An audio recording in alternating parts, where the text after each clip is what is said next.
Olá, camaradas, bem-vindos a mais uma aula de História do professor Júlio César.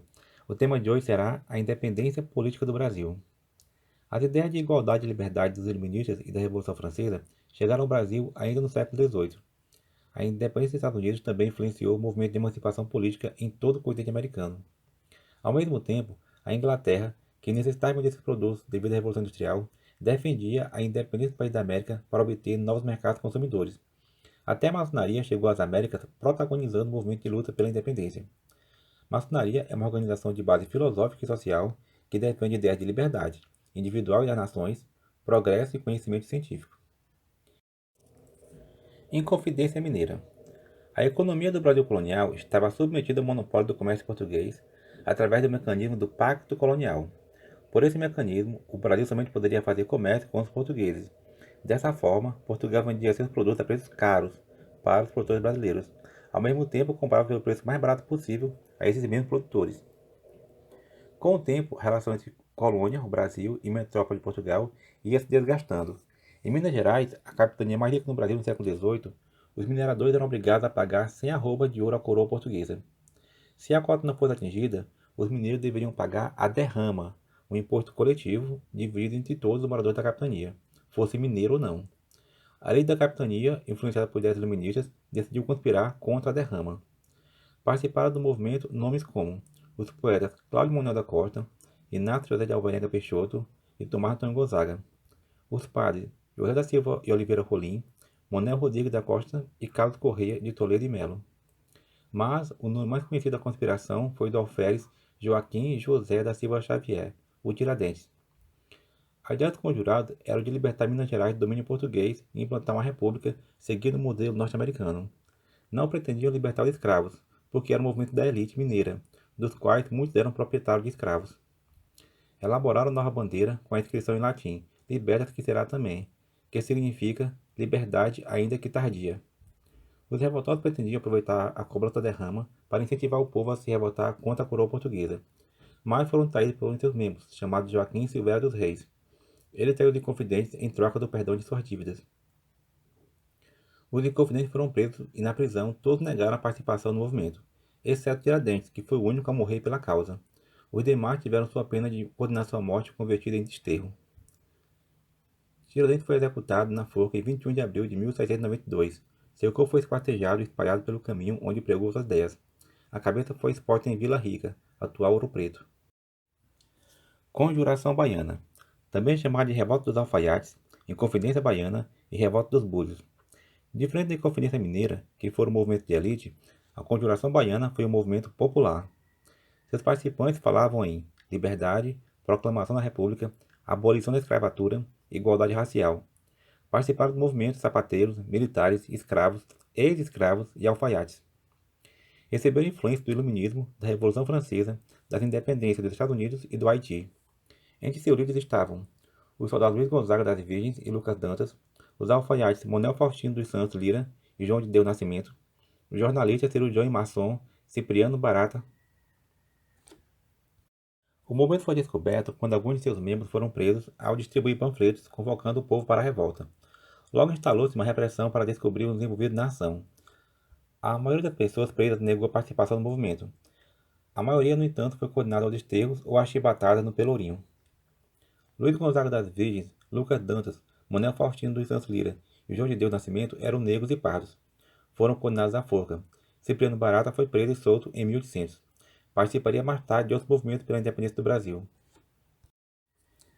Vinda da família real portuguesa para o Brasil, em 1808. A situação europeia foi decisiva na independência do Brasil. Para vencer a Inglaterra economicamente, Napoleão Bonaparte decretou o bloqueio continental, proibindo os países europeus de fazer comércio com os ingleses. Portugal era dependente da Inglaterra e não pôde cumprir o bloqueio. Napoleão parte para invadir o território português. Protegida pela marinha inglesa, a família real portuguesa fugiu para o Brasil em 1808. Aqui chegando foi decretado a abertura dos portos brasileiros às nações amigas, no caso a Inglaterra. Era o fim do pacto colonial. As elites agrárias brasileiras foram beneficiadas com essa medida, porque passaram a negociar diretamente com os ingleses, sem intermédios comerciantes portugueses que encareciam os negócios. A presença da família real portuguesa trouxe muito melhoramento para o Brasil. a transferência da Real Biblioteca de Lisboa para o Rio de Janeiro, a Academia da Marinha, a Academia Militar, o Jardim Botânico, a Real Fábrica de Pólvora, a Imprensa Régia. Em 1810 é assinado um tratado de aliança, amizade e comércio com os ingleses. Em 1815, o Brasil é levado à condição de Reino Unido de Portugal e Algarves. O objetivo dessa medida era legitimar a participação do príncipe regente Dom João no Congresso de Viena. Revolução Pernambucana de 1817. Em contraste com as melhorias promovidas no Rio de Janeiro com a vinda da família real para aquela cidade, no restante do Brasil as condições de vida não haviam melhorado. Na capitania de Pernambuco, as elites estavam insatisfeitas com o aumento dos impostos para manter o luxo da corte no Rio de Janeiro e para bancar campanhas militares em outras regiões do Brasil, como na Cisplatina. Eles chegavam a pagar uma taxa para manter a iluminação no Rio de Janeiro. Além disso, a economia local estava em crise com a queda da produção do açúcar e do algodão, principais produtos da capitania. Em março de 1817, tem início o movimento separatista de ideais liberais e republicanos, também inspirado nas ideias iluministas e na independência dos Estados Unidos. Os rebeldes conseguem a proeza de emancipar-se de Portugal por 2 meses. Foi a primeira vez que isso ocorreu em uma colônia portuguesa. Estabeleceram um governo republicano que garantia liberdade de imprensa e de religião, a abolição dos impostos criados por Dom João VI. Apesar da participação de populares, especialmente padres, a revolta foi conduzida pela elite que manteve a escravidão. A revolta espalhou-se por outras capitanias, Rio Grande do Norte, Paraíba e Ceará. Os rebeldes tentaram obter apoio dos Estados Unidos. Mas, em maio de 1817, as forças de Dom João conseguem vencer o movimento. A repressão é violenta. Os líderes do movimento tiveram punições exemplares. 9 foram enforcados e 4 foram arcabuzados, fuzilados. Revolução Liberal do Porto. Em 1820, eclode uma revolução de caráter liberal na cidade do Porto, em Portugal. Os revoltosos exigem a volta de Dom João VI a Portugal, o retorno do Brasil à condição de colônia e uma constituição para o país. A revolução é vitoriosa e os rebeldes conseguem por fim ao absolutismo em Portugal. Em 1821 é eleita uma Assembleia Nacional Constituinte para elaborar a primeira Constituição portuguesa. Deputados brasileiros participaram dessa Assembleia. Dom João teve que voltar para o território europeu, mas seu filho Dom Pedro fica no Brasil como príncipe regente. As cortes portuguesas exigiram a volta de Dom Pedro a Portugal, o que significaria o retorno do Brasil à condição de colônia. As elites agrárias se uniram e organizaram um movimento para que Dom Pedro permanecesse no Brasil. Em 9 de janeiro de 1822 ele disse: "Se é para o bem do povo e felicidade geral da nação, estou pronto. Diga ao povo que fico." Esse foi o dia do fico. Diante da situação, os ministros fiéis das cortes portuguesas demitiram-se. Dom Pedro formou um novo ministério, tendo à frente José Bonifácio, o patriarca da independência.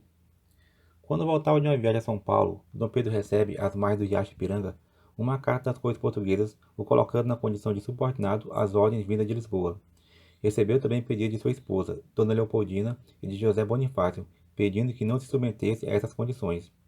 Naquele momento, Dom Pedro decide proclamar a independência política do Brasil. Era 7 de setembro de 1822.